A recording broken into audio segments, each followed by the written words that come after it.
কৃষ্ণ গতকাল ছিল শুভ আমলকি একাদশী, আজকে হচ্ছে তার পারণ।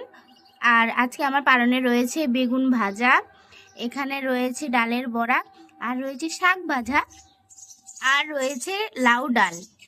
আরও একটা জিনিস রয়েছে, সেটা হচ্ছে একদম গাওয়া ঘি। এই যে দেখুন, আর সাথে রয়েছে ঝাল ঝাল বোপমাই মরিচ।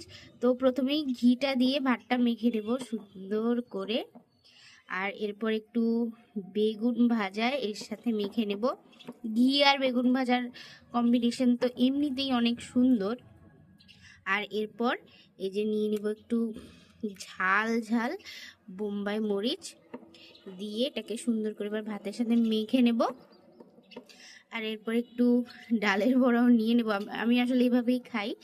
তো এই যে তৈরি হয়ে গেল অমৃত সম খাবার। তো হরে কৃষ্ণ, কে কি দিয়ে পালন করেছেন তা আমাকে কিন্তু অবশ্যই জানাবেন।